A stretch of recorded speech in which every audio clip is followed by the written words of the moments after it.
नेपाल में बीते 5 दिन से वायलेंस चल रहा है। 5 राज्यों में कर्फ्यू लगाई जा चुकी है।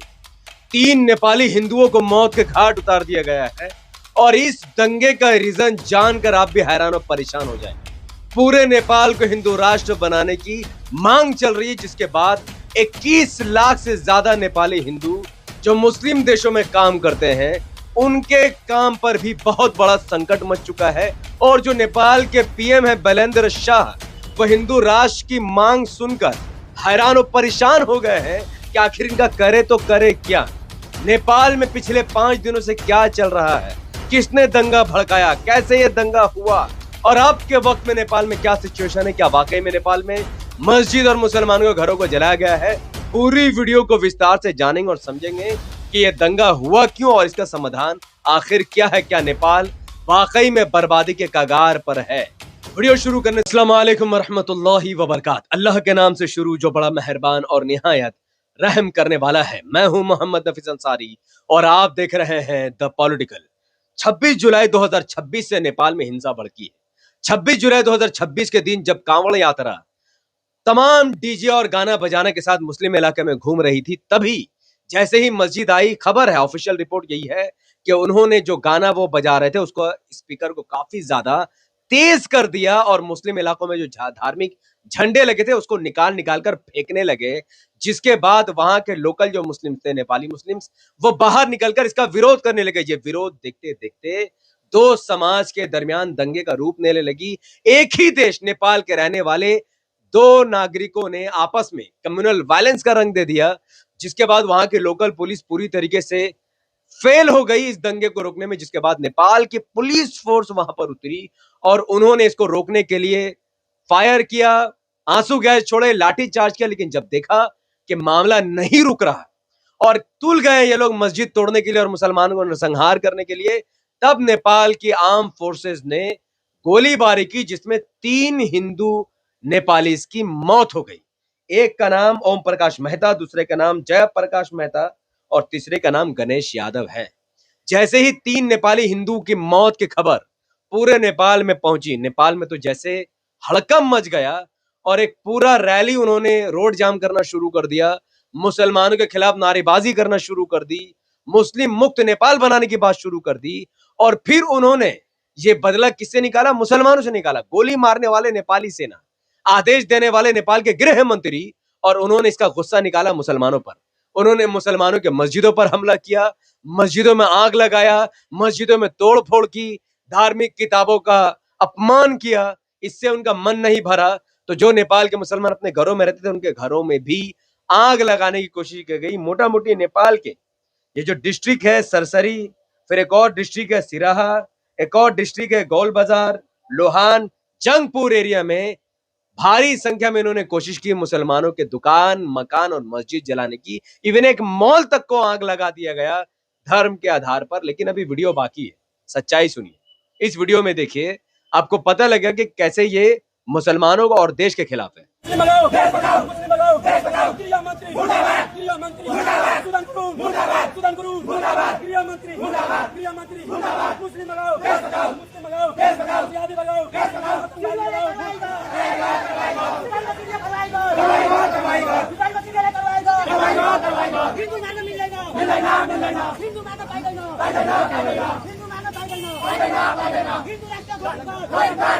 तो जैसा कि आपने देखा कि ये लोग नेपाल को हिंदू राष्ट्र बनाने की मांग कर रहे हैं और इनका विरोध सिर्फ नेपाल के मुसलमानों के खिलाफ नहीं बल्कि सरकार के गृह मंत्री के भी खिलाफ है, जिससे नेपाल के पीएम बैलेंद्र शाह काफी परेशान है। क्योंकि उनको मालूम है कि जिस दिन नेपाल हिंदू राष्ट्र बनेगा, उस दिन जो 22 लाख नेपाल के लोग मुस्लिम देशों में काम कर रहे हैं, उनका जीना हराम हो जाएगा, उनका जॉब खत्म हो जाएगा, उनको वहां से भगा दिया जाएगा। और आपको बता दूं कि यूएई में 7 लाख नेपाल के हिंदू काम करते हैं, सऊदी अरब में 3.84 लाख नेपाल के हिंदू काम करते हैं, कतर में 3.57 लाख नेपाल के हिंदू काम करते हैं, मलेशिया में 4 लाख से ज्यादा नेपाली लोग काम करते हैं, कुवैत में 1.75 लाख, कुल मिलाकर 21 लाख से अधिक नेपाल के रहने वाले लोग मुस्लिम देशों में काम करते हैं और वो लोग अपने देश को हिंदू राष्ट्र बनाना चाहते हैं। और ये भी आपको पता रहे कि आखिर इनके अंदर इतना आक्रोश कैसा। देखिए, हिंदू राष्ट्र की ये जो लोग मांग कर रहे हैं, ये लोग असल में नेपाल से परेशान हैं, क्योंकि नेपाल में बेरोजगारी चरम पर है। हर घर तक साफ पानी नहीं पहुंच पा रहा है। आज भी नेपाल के सड़कों पर गड्ढा है और नेपाल में आज भी इलेक्ट्रिसिटी चले जाती है, बल्कि आधे आधे दिन तक इलेक्ट्रिसिटी नहीं रहती है। इन तमाम चीजों से नेपाल अपनी गरीबी से जूझ रहा है और ये तमाम गुस्सा वो किस पर निकालेंगे?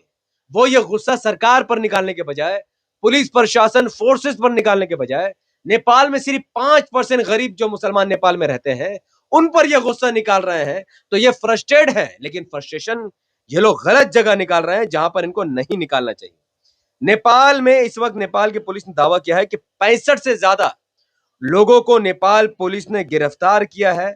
और अफसोस की बात यह है कि नेपाल, जिसको इस वक्त सबसे ज्यादा फॉरेन इन्वेस्टमेंट की जरूरत है, और वो तब तक नहीं आ सकता जब तक नेपाल में सत्ता सही तरीके से काम ना करे और नेपाल में वायलेंस जीरो ना हो जाए।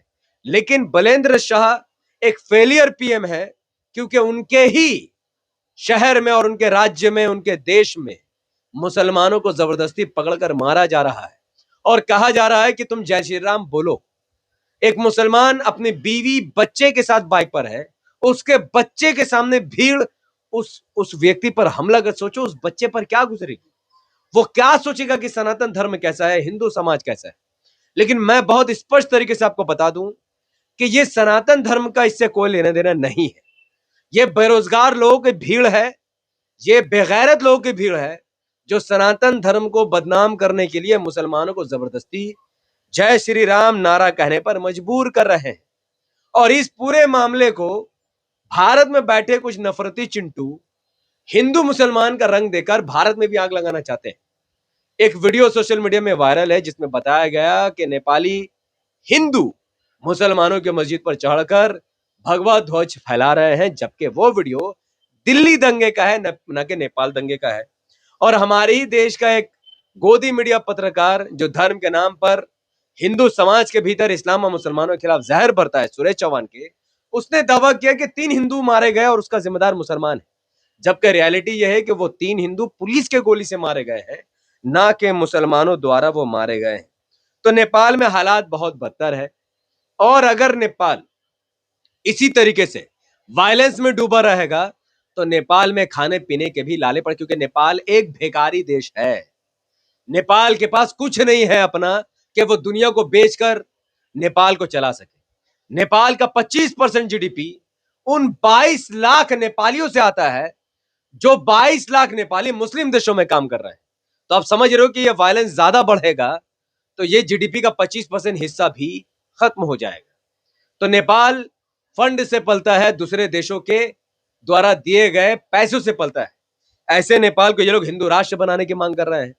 तो ये समझ उन लोगों को है जो असल में प्योर नेपाली है, और वो नेपाल के लोग आज मुसलमानों के साथ मिलकर, जो नेपाली हिंदू है, प्योर नेपाली, नेपाली बोलते हैं, हिंदी बोलते हैं, वो लोग सड़कों पर हैं और वो कह रहे हैं कि हमें अपने देश में शांति चाहिए। क्योंकि उनको मालूम है कि अगर वो मुसलमानों को नरसंहार करेंगे, मस्जिदों पर हमला करेंगे, नेपाल को दंगा की आग में अगर झोंक देंगे या मुसलमानों को नरसंहार करेंगे, इसका सीधा नुकसान नेपाल को ही होगा। नेपाल को कभी भी फॉरेन इन्वेस्टर नहीं मिलेगा। नेपाल के सरकारी स्कूल, कॉलेज, अस्पताल तब तक ठीक नहीं हो सकते जब तक दूसरे देश उनको फंड ना करें। दूसरे देश के जो अमीर लोग हैं वो नेपाल में आकर फैक्ट्रीज ना खोले, तब तक नेपाल कभी भी अपनी भुखमरी से बाहर नहीं आ सकता। भुखमरी नहीं, गरीबी से बाहर नहीं आ सकता, जिसको देखते हुए आज नेपाली बोलने वाले हिंदू, हिंदी बोलने वाले हिंदू और हिंदी बोलने वाले जो मुसलमान हैं, वो सब मिलकर नेपाल को अस्थिर करने की, ठीक करने की और पीस करने के लिए रैली निकाल रहे हैं। और वो सरकार से डिमांड कर रहे हैं कि जो लोग दंगा भड़का रहे हैं उनको सजा दो। दंगा करने वालों का हिंदू और मुसलमानों से कोई भी लेना देना नहीं। अब यहाँ पर 2 सवाल है। एक सवाल तो यह है कि भाई जिन लोगों ने पत्थर मारा है, हालांकि ऐसे आरोप मुसलमानों पर लगते आए हैं, फिर भी मैं नेपाल की सरकार से इतना वीडियो को शेयर करूं कि नेपाल की सरकार तक ये पहुंचे और नेपाल की सरकार इस पर इन्वेस्टिगेशन बैठाए। जिन मुसलमानों ने भी एक भी पत्थर अगर कांवड़ यात्रा में मारा है, उन मुसलमानों को चिन्हित करके फांसी के तख्ते पर लटकाए। और जो भी हिंदू की आड़ में, सनातन धर्म की आड़ में मुसलमानों को पकड़ पकड़ कर टारगेट करके नेपाल को जलाने की कोशिश कर रहे हैं, उनको भी पकड़कर फांसी दी जाए, ताकि नेपाल एक बेहतर देश बन सके, क्योंकि नेपाल हमारा पड़ोसी देश है और हम कभी भी नहीं चाहते कि नेपाल जले। और आज भारत हो या फिर नेपाल, कहीं पर अगर आपको पकड़कर भीड़ कहती है कि जय श्री राम बोलो, तो भाई जय श्री राम बोल दो और बोल के वहां से बचकर निकल जाओ, क्योंकि ये कोई रिलीजियस वार नहीं है। ये बेरोजगार यूथ है जो सरकार के कामकाज से परेशान है, महंगाई और बेरोजगारी से परेशान है। इनको अपना गुस्सा कहीं नहीं निकाल सकते, सरकार पर निकालेंगे तो खूब लाठी पड़ेगी, पुलिस इनको गोली मार देगी। इसीलिए ये लोग कमजोर कम्युनिटीज को टारगेट करते हैं और अपने धर्म को बदनाम करते हैं। तो इसका सनातन धर्म से कोई लेना देना नहीं है। तो जय श्री राम बोलकर आगे बढ़ जाओ और बाद में पुलिस को कंप्लेन करो कि मेरे साथ ऐसा ऐसा हुआ है, फिर पुलिस इनको सबक सिखा देगी। तो सिस्टम से चलो तो देश स्थिर रहेगा। और नेपाल के आड़ में अगर कोई हमारे देश में आग लगाने की कोशिश करेगा तो देश के हिंदू मुसलमानों को ऐसे लोगों को सबक सिखाने की जरूरत है। बहुत बहुत शुक्रिया। अस्सलाम वालेकुम वरहमतुल्लाहि वबरकातुहू। आप देख रहे थे द पॉलिटिकल। मैं था मोहम्मद हफीज अंसारी। जय हिंद। इस्लाम जिंदाबाद, संविधान जिंदाबाद।